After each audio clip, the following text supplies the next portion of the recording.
श्लोक 18. उदारा सर्व एवैते ज्ञानी त्वात्मैव मे मतम् आस्थितः संयुक्तात्मा मामेवानुत्तमां गतिम्. अर्थ, हे सर्व भक्त उदार म्हणजे थोर आहेत, पण त्यात ज्ञानी भक्त माझा म्हणजे परमेश्वराचा जणू आत्माच आहे असे भगवंत मानतो.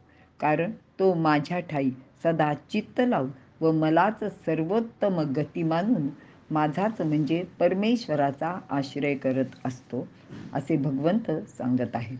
विवरण: वर सांगितलेले चारही प्रकारचे भक्त हे सर्व उदार म्हणजे चांगलेच आहेत असे भगवंत इथे सांगत आहेत.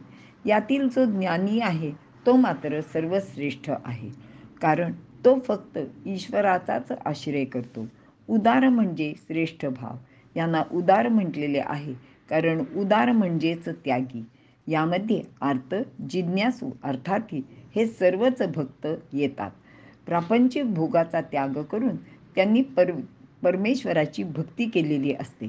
त्यांचा हा त्याग आहे, म्हणूनच त्यांना उदारा सर्व एवैते असे म्हटलेले आहे. अशा रीतीने भक्तीला लागलेले हे तीनही प्रकारचे भक्त कालांतराने ज्ञानी भक्तच होतात. कोणत्याही कारणाने भगवंताशी जडलेला तो संबंध भगवत प्राप्ती करून देतोच.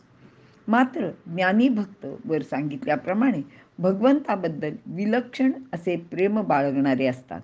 तसेच ज्ञानी भक्ताला नुसते उदार काय म्हणावे, ते तर ईश्वर स्वरूपच असतात. त्यांचे मनात असलेले भक्ती व प्रेम ज्याप्रमाणे माणूस स्वतःवर प्रेम करतो त्याचप्रमाणे असते. त्यांना या प्रेमद्वैताचा विलक्षण अनुभव येत असतो. ज्ञानमार्गी परमेश्वराशी सततच युक्त असल्याने तो अखंड रूपाने शांत सम राहतो. हेच त्याचे श्रेष्ठत्व आहे. कोणत्याही अवस्थेत ते परमेश्वराशी नित्य निरंतरपणे युक्तच असल्याने त्याला युक्तात्मा असे म्हटले आहे. त्यांची ही स्थिती ज्ञानदेव वर्णन करतात. मगाचीच एक वरच्या श्लोकात आलेली ओवी इथे परत मी वाचून दाखवणार आहे. जे तया ज्ञानाचे नि प्रकाशे फिटले भेदांचे कडवसे मग मीची राहलो होतो समरसे आणि भक्तू ही तेवीची. त्यामुळेच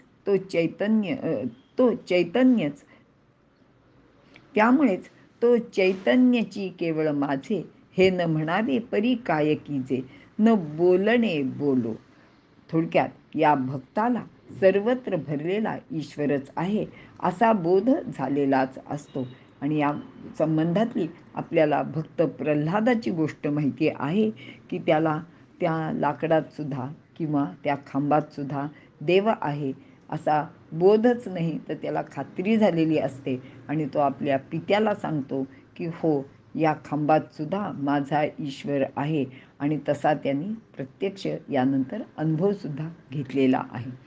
अशा सर्व गोष्टींमुळेच तो भक्तामाझी श्रेष्ठ असा असतो आणि त्या भगवंताला अत्यंत प्रियही असतो. इथे आपण थांबूया.